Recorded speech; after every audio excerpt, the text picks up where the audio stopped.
1967. A sealed studio in Nashville. No windows, no audience, just a table, a tape machine, and a decision that won't sound dramatic until it's too late to stop it. A label executive presses play. What comes out of the speakers is clean, light, safe. A version of Johnny Cash designed not to disturb anyone driving home from work. When the tape stops, the man across the table doesn't argue his case. He doesn't need to. "This is the future," he says. "Shorter, softer, more pop." Cash listens without reaction. No sarcasm, no refusal, no speech about art or truth. He doesn't walk out. Instead, he asks one quiet question. "Can I take the tape home?" The executive hesitates, just for a second, then agrees. It feels harmless, cooperative even. What he doesn't realize is that this is the moment control slips. Because Cash isn't preparing to fight. He's preparing to move. And once he does, there will be no meeting, no clause, no strategy capable of pulling the story back into that room. Let us know where you're watching from. And we hope you enjoy the story. The meeting room at Columbia was smaller than it looked from the hallway. Narrow table, pale wood, a glass of water no one touched. Papers stacked with deliberate neatness, as if disorder itself had been outlawed in that space. Outside, Nashville moved as usual. Inside, time slowed.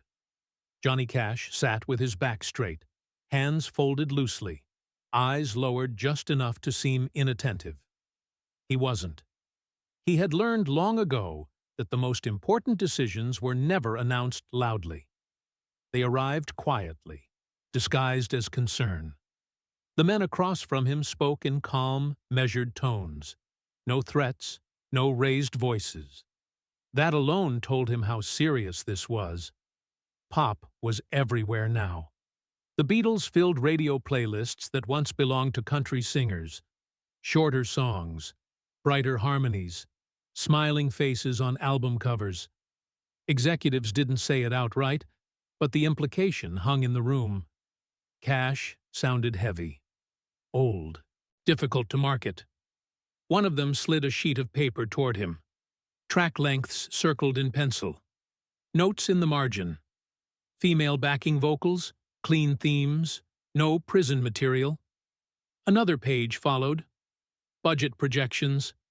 A thin line marked where the numbers dropped sharply. The message was clear enough. One more record that didn't cross over, and the money would dry up. Fewer studio hours. Less promotion. Quietly, efficiently, without scandal. Cash nodded once. Not agreement. Acknowledgement. He didn't argue for prison songs, didn't defend faith or death, or the parts of America that made people uncomfortable. He had learned that defending yourself in a room like this only confirmed their fear. That you were emotional, unpredictable. Instead, he offered something else. "I'll cut one safe track," he said. "Something you can use." Relief passed across the table, subtle but visible. Pens moved again. Someone smiled. What they didn't hear was what he didn't say. In the studio weeks later, Cash stood at the microphone and delivered exactly what was asked. The song was tidy, the tempo steady, his voice accurate and empty. No strain, no edge. He hit every note and left nothing behind. A professional performance, polished and lifeless. The control room approved it immediately. They called it progress. Afterward, Cash made a second request, casually, as if it were an afterthought. He wanted to choose the direction of the next project himself. The answer came back quickly. A formality. A yes without curiosity. No one asked what he had in mind. The paperwork didn't require details. That omission mattered more than the permission. Driving home that night, Cash didn't feel angry. Anger burned energy he would need later. What settled in its place was something colder and steadier. A decision not to fight the system head-on, but to move inside its blind spots. He understood the rules well enough to stop playing by their spirit while obeying their letter. This wasn't rebellion, it was preparation. By the time the executives congratulated themselves on having him back on track, Cash was already thinking several steps ahead, toward a place no marketing plan could reach and no committee could soften. And he knew, with quiet certainty, that once he went there, the conversation would never sound the same again. Bob Johnston didn't greet Johnny Cash with advice. He didn't outline a plan or talk about charts. He just nodded, moved a chair back from the console, and said, "Whenever you're ready." That alone was enough to unsettle the studio managers. Johnston had a reputation they didn't like because it couldn't be controlled. He didn't chase perfection. He didn't believe mistakes were problems. To the men upstairs, that sounded like carelessness. To Cash, it sounded like oxygen. From the first session, the rules loosened. There were pauses where no one spoke. Long ones. The band waited instead of filling the air. Johnston didn't rush them. He let a song sit unfinished, sometimes for minutes, while Cash stared at the floor as if listening to something no one else could hear. They recorded live. No safety nets. If a note cracked, it stayed cracked. If a line landed a fraction late, it landed late. Johnston didn't call for retakes unless Cash did. The sound coming through the monitors wasn't clean. You could hear chairs shift, fingers brush strings, breath before the words. It made the engineers uneasy. Reports traveled quickly. By the second day, a message came down from management. Tighten it up. Clean it. Make it usable. Johnston nodded, thanked them, and did nothing. Instead, he quietly labeled the raw reels and set them aside.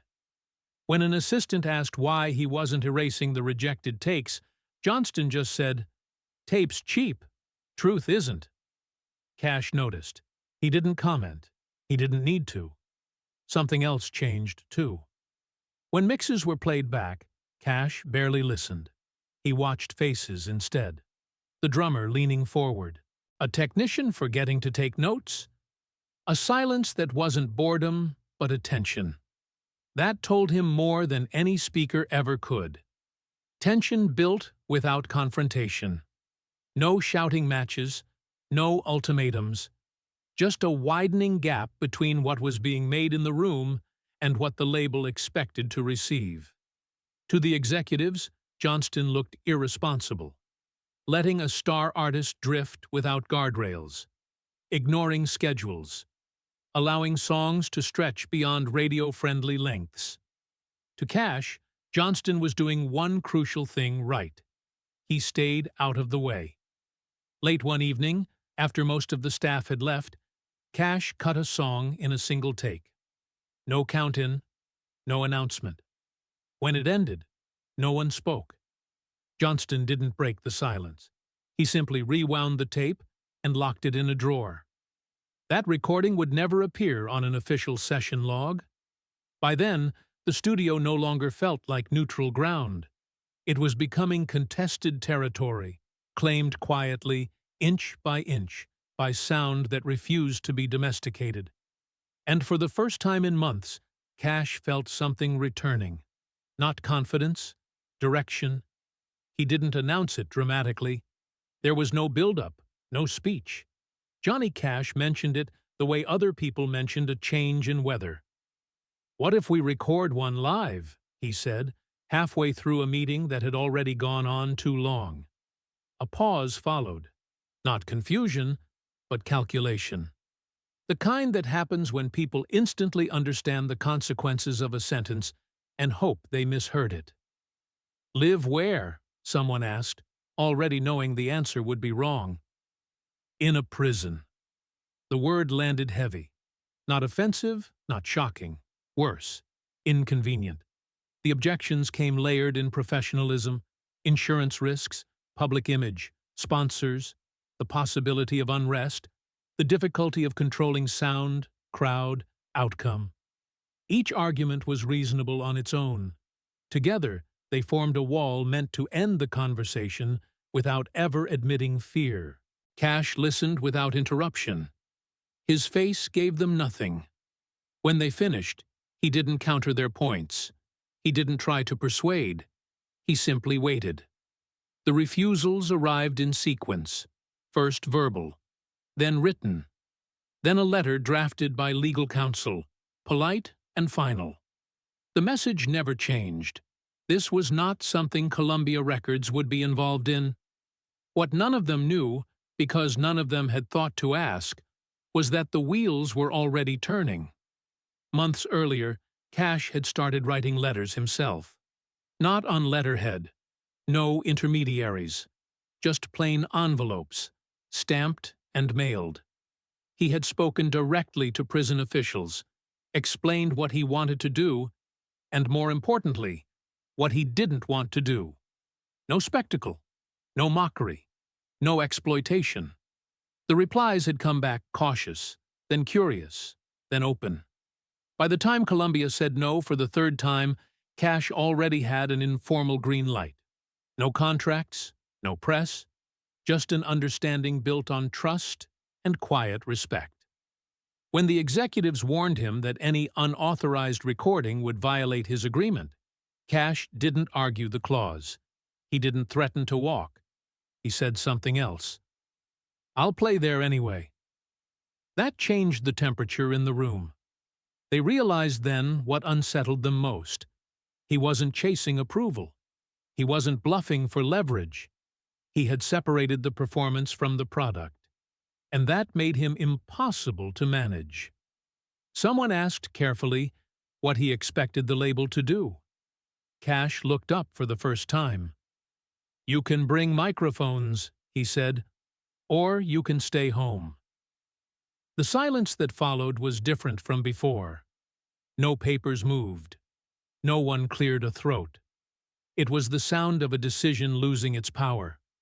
He stood, thanked them for their time, and walked out without waiting for permission. In the hallway, he paused briefly, as if listening to something far away. Then he kept moving. Behind him, the door stayed closed. In that room, no one spoke for several minutes, because everyone there understood the same thing at once. This was no longer a proposal. It was already happening. The road to Folsom didn't feel ceremonial. No police escort, no photographers waiting for a wave. Just a quiet drive through winter fields, the sky flat and colorless, the kind of morning that didn't ask questions. Johnny Cash arrived early. The prison gates opened without urgency. Names were checked. Equipment inspected more carefully than the people carrying it. A few microphones made it through. Others didn't. Someone from security shook his head and said there wasn't room. No appeal, no explanation. Cash nodded. He had expected less, not more. Inside, the air was heavy, not tense, but contained. Sound didn't travel the same way here. It settled. Conversations stayed low. Every movement seemed deliberate, as if the building itself discouraged excess. A few hours before the show, a call came in from Nashville. The voice on the other end tried to sound reasonable, supportive even. They weren't canceling the performance, they said, just clarifying boundaries. The label couldn't authorize a live album under these circumstances. Too many variables, too many unknowns. Cash listened without interrupting. When the voice paused, waiting for acknowledgement, he answered calmly, "I'm already here." That was all. No contracts were amended. No terms renegotiated. An understanding was reached in the way uncomfortable truths often are. Verbally, vaguely, with no witnesses and no paper trail. The show could happen. What came of it would be discussed later. In the makeshift backstage area, Cash adjusted his guitar strap and stood still for a long moment. Not in prayer, not in doubt. He was measuring the weight of what couldn't be undone. Once he stepped out, there would be no way to reframe it, soften it, or take it back. An officer approached and spoke quietly. Some songs, he warned, might stir things up. Certain lines, certain subjects. Cash thanked him and made no changes. The room beyond the door filled slowly. Not with noise, but with presence. Men seated close together, watching, waiting. Not curious, alert. This wasn't an audience looking to be entertained. It was an audience deciding whether to listen. When Cash walked out, there was no announcement, no music to ease the moment. He stepped into the light and let the silence stretch until it held. Then he spoke. "Hello, I'm Johnny Cash." The reaction wasn't immediate. It built. Applause rose not in waves, but in a sustained roar that lasted longer than anyone had planned for. Longer than the guards expected. Longer than the microphones were tested for. In that sound was recognition, not celebrity. Recognition of someone who had come without pretending. The tape reels turned. Songs followed without pause. Stories between them, left intact.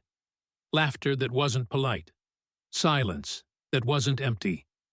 In the control area, someone glanced at the meters and then away. Levels peaked.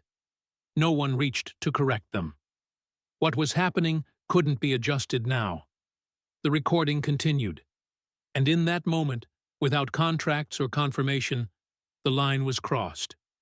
There was no way back. Not for the studio, not for Cash, not for the music that had just found a place it would never leave. The tapes arrived in Nashville without ceremony. Plain boxes, handwritten labels, no cover memo explaining what they were about to hear. They were placed on a table in a listening room that had hosted hundreds of safer decisions. Johnny Cash wasn't there. That absence changed the room. Executives filed in quietly. No jokes, no coffee cups. Someone closed the door with care, as if noise itself might interfere. When the reels began to spin, the first thing they heard wasn't music. It was a room breathing, shuffling feet, a cough that didn't belong to a performer. Then the voice, steady, unguarded, and a response from the crowd that couldn't be mistaken for politeness. It wasn't applause meant for radio. It was recognition happening in real time. A few minutes in, someone reached for a pen, then stopped writing. They had expected chaos. They heard control. Not studio control. Something harder. A tension that held instead of spilling. Laughter appeared where no one had planned for it. Silence landed where editing would normally cut.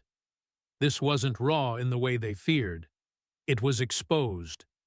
When the tape ended, no one spoke. Not because they were impressed, because they were disoriented. Marketing broke the quiet first. Carefully. If this had to be released, they said, it should be limited. Small run. No major promotion. Keep it contained. Preserve the brand. Others disagreed, not passionately, but firmly. They pointed out what couldn't be removed. The crowd. The moments between songs. The sound of a place that didn't exist on any release schedule. Someone suggested trimming the dialogue, cleaning the edges, making it presentable. That suggestion didn't last long. Outside the room, something else was already happening. Copies had started moving. No one admitted who made them. Engineers had played sections for friends. A late-night program director had heard one track and called for more. Requests began coming in before a decision had been reached. Not enthusiasm, demand. When Cash learned what was being discussed, he didn't raise his voice. He didn't accuse anyone of bad faith. He laid out a single condition, clearly and without emotion. If the album was altered, it wouldn't be his. That landed harder than any threat, because this time they believed him. Another meeting followed, shorter, no projections, no charts, just the tapes on the table, daring someone to explain them away. Finally, one of the senior men spoke, slower than usual. "All right," he said. "We release it. As it is." The words sounded reasonable, cooperative, but everyone in the room understood the truth beneath them. This wasn't compromise. It was surrender. The record was released without ceremony. No launch party. No full-page ads. No confident predictions passed down the hallways. It appeared in stores almost quietly, as if Columbia hoped volume alone would decide whether it deserved to exist. At first, it moved slowly. Then it didn't. Each week, the numbers rose, not in dramatic spikes, but in stubborn increments, enough to be noticed, too steady to dismiss as coincidence. The kind of growth that unsettled executives because it didn't follow a campaign. There was no clear reason to point to, no slogan, no single song to credit. Radio stations began playing tracks despite uncertainty from program directors. Some aired them late at night, assuming the experiment would fade by morning. It didn't. Listeners called back, not asking for the hit, but for the moments between songs. The laughter, the brief exchanges, the feeling that something unfiltered had slipped onto the airwaves. Those were the parts the label had wanted gone. Reports arrived from regions that hadn't mattered much to Columbia before. College towns, industrial cities, places where cash hadn't charted strongly in years. Young listeners, ones who had never bought a country record, were buying this one. Not out of nostalgia, out of curiosity that turned into loyalty. Inside the label, language began to shift. Risk disappeared from internal memos. Unexpected reach took its place. Where one executive had written "error," another crossed it out and replaced it with "precedent." No one celebrated. There was no sense of victory. Only a growing awareness that the usual levers no longer worked. Marketing couldn't claim credit. Programming couldn't control exposure. Even criticism seemed to help. Cash stayed silent.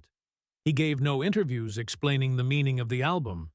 He didn't recount the resistance or frame the release as a triumph. When asked about the sound, he said only that it was honest. Then he changed the subject. That refusal to shape the narrative made people listen harder. In Columbia's offices, the rooms that once buzzed with instructions fell quiet. The same men who had demanded adjustments months earlier now studied sales sheets without speaking. No one suggested what the next record should sound like. They were still adjusting to the fact that this one hadn't needed them. Late one evening, after the building had mostly emptied, a senior executive reviewed the weekly report alone. He read the figures twice, then leaned back and exhaled slowly. To himself, not for record, he said what no meeting would allow. "We didn't steer this." He paused, considering the weight of that admission. It just happened. And in that acknowledgement was something close to defeat. Not loud, not humiliating, but final. There was no announcement marking the change, no memo declaring a new era. It revealed itself gradually, in what was no longer said. Johnny Cash walked back into a Columbia studio months later and noticed it immediately. No one handed him a list. No one mentioned tone, tempo, or audience expectations. The control room waited. Not out of fear, out of trust they hadn't known they could afford. For the first time in years, the silence felt different. He set his guitar case down, loosened the latch, and took longer than necessary before lifting the instrument out. Not for effect, for certainty. He was listening inward now, without pressure, without resistance. That was new.